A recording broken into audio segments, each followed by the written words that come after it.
성경의 예언과 교회의 휴거의 문제에 대해서 과연 주님의 그 오심은 가까웠느냐라는 것을 조브 매틴 박사라는 외국 사람인데요. 한 분을 참고로 해서 좀 길지만 한 장에 뭐 10초 이상을 우리가 할 수 없습니다. 100장이 되기 때문에. 그러나 영어가 중요한 것이 아니라 이 의미가 영어권에도 이렇게 주님의 신부로서 무형교회들이 오래전부터 이렇게 주님의 그 다시 오심을 기다리고 있다는 것을 우리가 다시 한번 확인하면서 우리는 언제 어디서나 주님의 다시 오심을 준비하면서 환난 전에 주님을 만나는 우리들이 되어야 될 줄 믿습니다.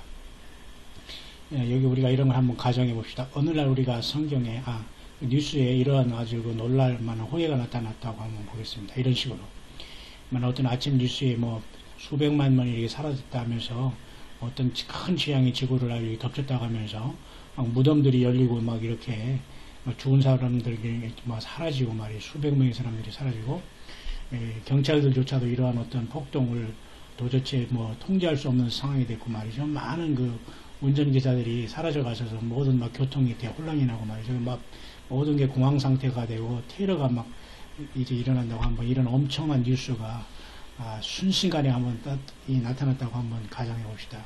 과연 이것이 불가능한 현실인지, 바로 우리가 주님의 몸된 교회가 이 땅을 떠나면 바로 이 세상은 순식간에 이런 놀라운 아수라장이 될 수밖에 없다는 것이죠. 그래서 소위 이것을 우리는 그 랩처라는 말을 쓰고 우리는 이걸 휴거라고 번역됩니다. 그래서 뭐 길게 우리가 설명 안 하면 공중 들림 또는 공중 재림, 뭐 이렇게 공중 영접, 이렇게 여러 가지 말씀을 이제 할 수 있는데, 이런 책으로 나온 이 그림도 여러분 잘 아시죠? 쉽게 말해서 주님께서 공중으로 1292년 10월 28일 오셔서 이제 25년 동안 주님의 몸된 교회를 전 세계적으로 준비하셨다가 그들을 먼저 이제 올려가고 이 땅에서는 마지막 야곱의 환란 70번째 7년이 시작된다는 내용입니다. 바로 이러한 순간이 눈앞에 다가 있는 거죠. 그래서 고린도 후서에도 이와 같이 말씀했죠. 우리가 혈과 육은 하나님의 나라를 받을 수 없다는 거. 그 다음에 이사야에서도 역시 마찬가지로 우리가 이스라엘 하나님은 처음이요 나중에다 이렇게 말씀하시는데, 내가 나 외에 다른 신이 없다고 이렇게 말씀하시면서 주님께서 말씀하시고 있습니다. 그래서 우리 하나님께서, 우리 예수님께서 알파 오메가 처음과 나중에 시작과 끝이 되기 때문에 모든 것을 완성하실 것입니다. 역대상 17장 20절에도 이렇게 말씀했죠. 주여 주와 같은 이가 어디 있고 주와 같은 그 신이 어디 있냐 이렇게 비교하면서 오직 하나님만이, 창조주 하나님만이, 예수님만이 유일한 신이라는 것을 성경은 증거하고 있습니다. 물론 이렇게 이사야도 증거하고 있고요. 또 잠언, 그리고 또한 요한계시록 22장에는 이 예언의 말씀을 인자 각인에게 증거한다면서 그 예언의 말씀을 취하면 복을 지할 것이고 더하면 재앙을 더한다는 경고의 말씀이 있습니다. 그래서 함부로 말씀을 알지 못하면서 그 얘기하면 안 되는 거죠. 예수님께서 말씀했습니다. 내가 곧 길이요 진리요 생명이라 누구든지 나로 말미암지 않고서는 아버지께로 올 자가 없다. 아주 중요한 말씀입니다. 요한복음 14장 6절. 사도행전으로도 천하인간에게 구원받을 이름은 없다는 거죠. 오직 예수 그리스도밖에 주신 일이 없다. 예수 그리스도입니다. 저희 주에서 저희를 구원할 자라는 뜻이 예수라는 뜻에 있습니다. 자, 이렇게 세상의 역사를 도식적으로 보면 말이죠. 이렇게 간단하게 볼 수가 있는데, 지금 바로 교회가 여기에 와 있다는 겁니다. 교회 시대가 끝나고 이렇게 세상을 일곱 시대로 세상을 나눌 수가 있는데, 이렇게 그래서 지금 바로 교회 은혜의 시대가 끝나면서 이 교회가 올라가고 이제 환란 시대를 지내서 이제는 주님의 그 왕국 시대가 온다는 것입니다. 그래서 세상을 일곱 세대로 크게 나눈 건데, 하나님의 이 계획을 보면 시대적으로 그래서 과거도 있었고 영원까지 이렇게 하나님의 계획은 있는데요. 영원부터 영원까지 역시 마찬가지로 이것도 역시 구약에 계신 예수 그리스도를 나타내신 거고, 신약도 역시 마찬가지로 영원부터 영원까지 계신 예수 그리스도를 나타낸 겁니다. 모든 것이 예수 그리스도를 나타내고 예수 그리스도를 증거하고 있는 것입니다. 성경이 그렇죠? 요한복음 5장 39절에도 너희가 성경에서 영생을 얻는 줄 알고 성경을 상고하거니와 이 성경이 곧 내게 대하여 증거하는 것이다. 예수 그리스도의 증거가 쓴 겁니다. 성경 보면서 우리가 다른 걸 찾으면 안 돼요. 모든 것에는 첫째는 이렇게 시대를 나누면 첫째는 무지한 시대였습니다. 그래서 죄가 들어왔죠. 그 다음에 양심, 그 다음에 양심 시대, 그 다음에 이렇게 인간의 정부가 세워졌죠. 국가가 그 다음에 약속 시대가, 그 다음에 율법 시대, 은혜 시대, 그 다음에 주님 올라가신 다음에 환란 시대가 지나면 이제 왕국 시대가 온다는 것입니다. 그래서 각 시대마다 특별히 하나님께서는 이 사람들을 하나님께서 하나님의 말씀에 합당한 자로 하는지 연단하시고 시험하신다는 겁니다. 그 능력을. 그래서 사단 마귀도 풀어놓으셔서 각 시대마다 이렇게 하나님은 역사하셔서 그의 몸된 자녀들을 양육해 나가신다는 거죠. 각 시대마다. 그러나 그 시대마다 인간이 하나님 앞에 불순종한다면 그 시대는 인간의 실패로 다 늘 끝나게 됐었죠. 각 시대마다. 그래서 또 하나님은 결과적으로 하나님의 심판으로 끝났고요. 그래서 결과적으로 모든 이러한 일곱 시대는 결국은 하나님께서 인간을 향한 그 죄의 문제를 언급하셨고, 결국 이 죄가 있으면 인간은 버림받는다라는 것을 분명히 말씀해 주고 있는 것입니다. 그래서 그거는 모든 시대에 바로 하나님의 은혜로 되는 것입니다. 은혜로 우리가 은혜로 예수 그리스도를 믿음으로 되는 거라는 걸 알 수 있습니다. 어떤 율법과 어떤 법을 지켜서 우리가 구원받는 건 절대 아닙니다. 예수님의 십자가의 보혈과 그분 자신의 생명이 있는 것입니다. 그래서 특별히 이 부분에서 우리가 알아야 될 것은, 우리가 한국에서도 휴거에 대해서 많이 얘기하잖아요. 이 휴거는 절대 함부로 우리가 입으로 말하면서 일다니면서 준비하지 아니할 그런 경솔한 문제가 절대 아니라는 겁니다. 여기에 생명을 걸어도 시간이 부족한데, 여러분 일평생 무엇을 위해서 주님을 찾고 교회당을 찾았습니까? 지금이라도 오직 예수 그리스도 앞에 모든 걸 다 버리고 나와서 주님만 따르다가 주님이 부르시는 그 자리에서 주님의 부르심을 받고서 우리가 변화돼서 신부로 올라가야 되지 않겠습니까? 주님의 이 두 번째 재림과 이스라엘의 역사 속에서 회복에 대해서 특별히 아주 중요한 것들을 많이 성경이 언급하고 있는데요. 그래서 특별히 이스라엘 남북으로 솔로몬 이후 분열됐잖아요. 그래서 722년 기원전에 아수르에 의해서 이스라엘은 북이스라엘 열지파는 멸망하죠. 남유다는 586년에 바벨론에 의해서 이렇게 가면서 이제 포로를 잡혀가면서 멸망하게 됩니다. 그래서 결국은 그 역사 속에서 586년에 이스라엘은 첫째 먼저 기원전 586년에 사실 이렇게 사로잡혀서 가고 그렇게 이제 하나님의 그 70년 그 포로로 이렇게 잡혀가잖아요. 1, 2, 3차로 이때로부터 해서 완전히 그 이스라엘 백성들이 이제 국가적인 것이 사라졌다는 겁니다. 그런데 결국은 이 첫째 이스라엘 국가가 말이죠. 돌아오기 시작해서 성경에 보니까 하나님의 그 약속의 땅에 에스라나 느헤미야, 요셉바벨 같은 사람들을 통해서 이제 그 서서히 성전을 재건하려다 결국은 AD 70년에 결국 또 한 번 망했지만 말이죠. 결국 이스라엘 백성들은 국가적으로 또 돌아오게 돼 있어요. 그래서 결국 마지막에 이제 주님께서는 1948년 5월 14일 독립의 사건은 매우 중요한 겁니다.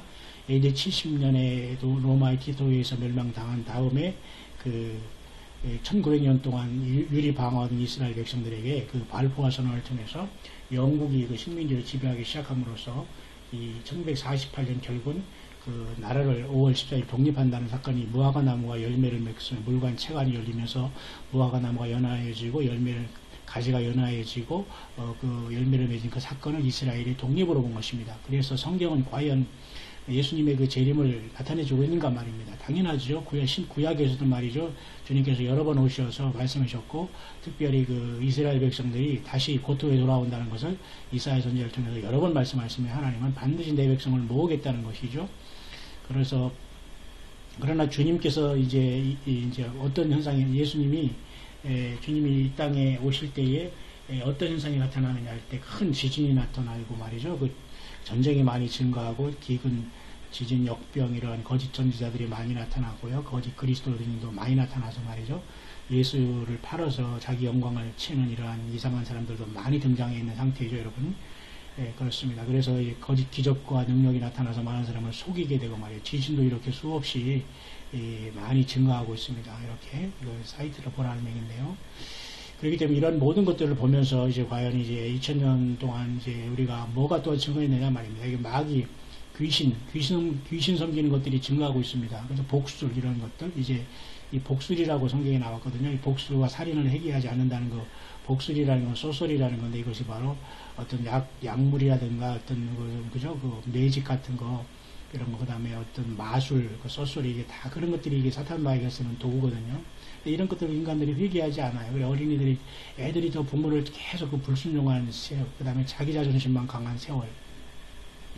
결국은 이제 유대인들이 이제 고토에 들어와서 나라를 세운 1948년 기점은 매우 중요하고요. 유럽이 하나 되고 러시아가 큰 힘을 받아서 지금 등장했죠. 공산주의가 망했지만 러시아는 건재합니다. 그다음에 중국도 아주 지금 건재하고 있고 그래서 어떤 사람은 요한계시록 16장에 12절 이하에 나온 이 말씀 2만의 군대가 뭐 중국군이라고 보지만 사실 이건 군대라기보 이 군대일 수도 있지만 어떤 2만의 군대를 내천사가 놓여서 모이게 되는데 글쎄요, 이건 어쨌든 굉장히 악한 영들이 튀어나와서 이런 역사를 통해서 이제 아마겟돈을 준비할 것인데 아마 중국이 마지막 불신자의 나라로서 그런 역할을 할 것이고, 그 다음에 러시아를 러시아와 같이 아랍과 연합해서 이스라엘 역시 치는 역사가 에스겔 38장에 나타나는데 아직 이것은 안 이루어졌지만 곧 이루어질 것이고, 계시록 13장에 보면 이제 완 월드 오더라는 완 가버먼트가 이제 온 세상을 지배하는 게 된다는 겁니다. 이게 뉴 월드 오더라는 거죠. 그래서 이 1948년에 이스라엘이 독립함과 동시에 많은 것들이 동시에 일어나고 있거든요. 세계적인 테러가 증거하고 불법이 증거하고 말이죠. 동성애나 불법, 그 다음에 이런 어떤 불륜, 잘못된 도덕이 없는 이 세상, 난잡한 세상이 돼 있죠. 그 다음에 믿는 사람들이 핍박이 증거하고 이런 모든 것이 말세의 증거라는 겁니다. 그래서 하나님은 그래서 우리들을 향한 어떤 계획이 없는가 계십니다. 모든 사람이 범죄가 증거하고 그다음 마약 사범이 증거하는 이런 추세입니다. 성인도 마찬가지고 어린이들 증거하고 모든 게 이렇게 미국 추세만 봐도 이렇게 증거하는데 말이죠. 이게 다 마귀가 역사하는 거거든요. 그래서 교회는 결국 휴거밖에는 길이 없는 것입니다. 주님께서 우리를 데려 올라갈 휴거밖에는 길이 없다는 거예요. 이스라엘이 이제 이 땅에 돌아와서 이제 1948년 이것을 세운 것은 매우 중요한 하나의 시발점이 된다는 것이고, 세계적인 모든 시스템들이 지금 떠오르고 있잖아요. 글로벌 리더, 세계적인 경제 시스템, 인터넷, 그 다음에 스마트폰 모두가 이제 세계화를 지향하는 도구일 따름입니다. 그렇기 때문에 우리는 이 지구를 우리가 주님이 부르심을 받고 떠나지 않으면 아무 소망이 없어요. 그래서 이거로부터 지켜준다는 거거든요. 이거로부터, 이 환란으로부터 우리를 지켜준다는 뜻입니다. 그래서 그래서 이것을 여기서 떠나지 못하는 사람들은 이 불못에 다 던져지면 말이죠. 계시록 13장에 이와 같이 이 세상에 많은 사람들이 짐승표를 받고서 이리 넘어간다는 겁니다.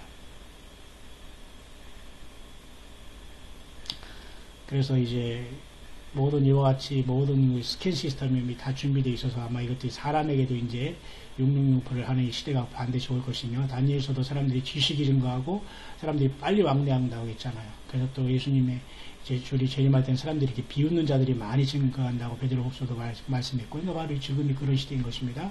그다음에 휴거라는 건 분명한 것이고, 교회가 또 이와 같이 계시록 3장에 보면은 라오디게아 교회가 이렇게 완전히 뜨뜻미지가 않은 교회가 돼가지고 말이죠. 이렇게 차제도 덮치지 않은 루크워함이라는 것은 아주 미지근한 교회가 됐어요. 예수님에 대한 휴거도 없고 중간자 입장입니다. 이 모든 것들이 다 주님의 영광을 가리는 행인 겁니다. 그래서 우리는 분명히 나팔을 부려야 되겠고, 노아의 때와 같이 우리가 분명히 우리 주님을 준비해야 되겠고, 결국 지금은 제2의 로마가 이제 부상하면서 적그리스도 시대가 곧 등장할 것입니다. 교회가 휴거가 되면. 그렇기 때문에 반드시 휴거라는 건 있다는 것도 영어권에서는 분명히 수많은 사람들이 이렇게 준비하고 있다는 걸 보면서, 우리 한국 사람들 디아스포라 전 세계에 많이 흩어져 있죠. 모형교회로. 어디 가든지 교회는 예배당이 아닙니다. 예수 그리스도의 증인되고 자기가 어린 양의 증거, 예수님의 증거가 있어야 됩니다. 자기의 증거가 되어서. 그래서 우리는 호련히 순식간에 우리는 변화받아서 이제 주님을 만나서 주님 앞에 이렇게 서게 될 것입니다. 그죠? 우리가 마지막 나팔에 이렇게 순식간에 변화된다고 이렇게 고린도 전서에 말씀하고 있지 않습니까? 사도 바울께서. 데살로니가 전서는 당연히 우리도 마찬가지로 이렇게 공중에서 주님을 만난다는 말씀이 당연히 있고요. 그죠? 바로 이렇습니다. 이걸 100번 강조해도 아무 정말 문제가 없는 것이죠. 그래서 얼마든지 이와 같이 주님께서 이 땅에 오실 때에 첫째 번과 두 번째의 모습이 다릅니다. 첫 번째는 이렇게 양으로 오셔서 거부당한 십자가 지고 오셨지만, 두 번째는 구름 타고 왕과 사자로 오셔서 이 땅을 지배하시고 왕관을 쓰고 오셔서 높임을 받는 것입니다. 이렇게 엄청난 차이가 있기 때문에 결국 우리는 주님 앞에 휴거로 들림받는 길밖에는 아무런 우리의 소망이 없는 것입니다. 그래서 이것은 세상을 도피하는 것이 아니라 하나님의 계획에 우리가 순응하고 따라야 되는 겁니다. 그죠? 그 때문에 지금은 이제 적그리스도가 등장하고 환란성전이 지어지는 아주 중요한 시간이 교회는 떠날 준비를 하고 있다는 걸 생각하면서 우리는 늘 모든 것 세상 것 놓고 예수님만 바라보면서 현실에 충성하면서 주님의 이 복음을 영원한 휴거복음을 증거하다가 주님의 부르심을 받아야 될 것입니다.